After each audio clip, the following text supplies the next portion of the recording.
پای شد شیطون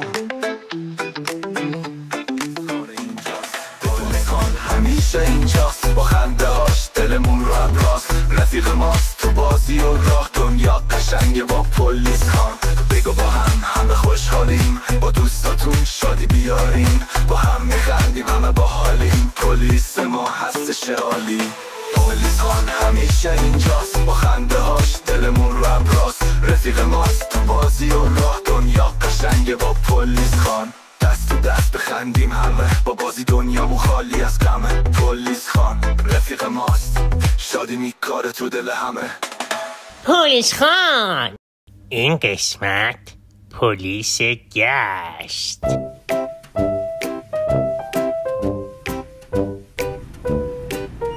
سلام بچه ها، من امروز با دوستام اومدیم تا بریم ببینیم پلیس گشت چیه. آماده این بچه ها؟ هورا، پس دستای منو بگیرین تا بریم.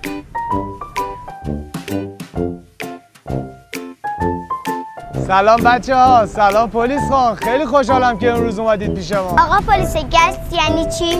گشت یعنی پلیس تو خیابونا میچرخه تا مراقب باشه همه جا امن باشه. آقا پلیسه یعنی پلیس فقط پشت میز نمیشینه؟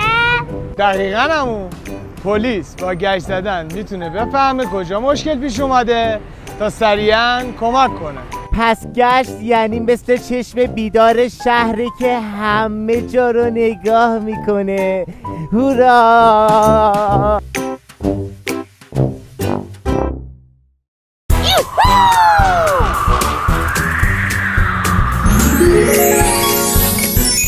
پلیس خان. وای بچه ها، اینجا رو نگاه، اینا ماشینا و موتورایی هستن که برای گشت استفاده میشن. چقدر باحال موتور پلیس. چرا چراغای این بالا قرمزه؟ آفرین که پرسیدی عمو. چراغای پلیس انتظامی قرمزه، چراغ راهنما رانندگی قرمز آبیه تا همه بتونن تفاوتشو متوجه شن. وقتی فهمیدیم جفتش قرمزه یعنی پلیس گشته. آفرین، درست گفتین عمو. وای بچه ها، پس یادتون باشه چراغ گردونا به ما نشون میدن هر پلیسی چه وظیفه‌ای داره. هورا!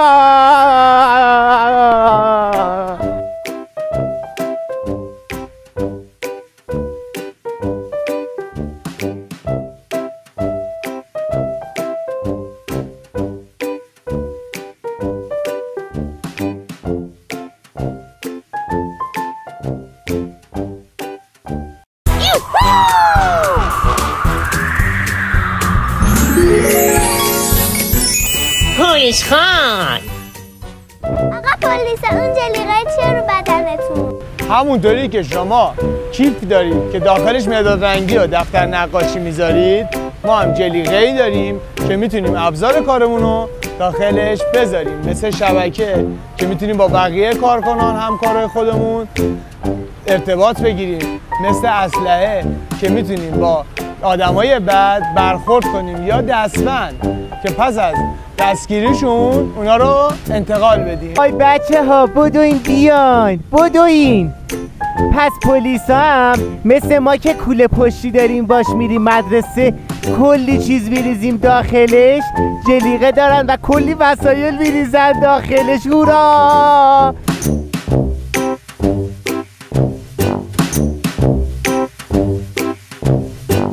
بچه ها، قراره بریم گشت واقعی پلیس رو ببینیم. هورا! بچه ها، گشت پلیس توسط عوامل امداد، کلانتری ها و گشت آگاهی انجام میشه. حالا آماده اید بریم یه گشت بزنیم؟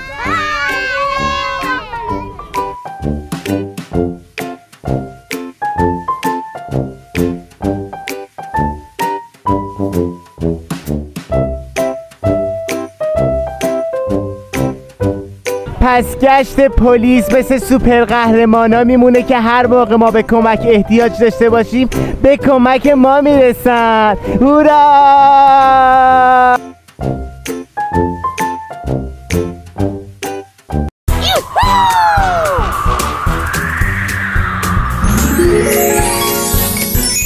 پلیس خان. جهانی گشت واقعی کلانتری با موتور. هورا هورا.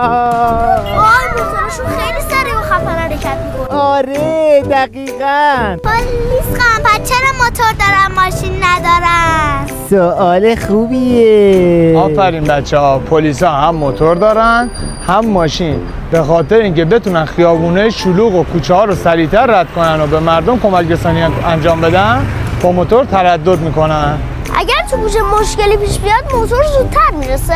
باریکلا، دقیقاً همینطوره. یعنی عمو پلیسه، یعنی گشتای موتوری همیشه تو کوچه ها و محله ها آماده هستن تا هر موقع ما کمک خواستیم کمکمون کنن. هورا.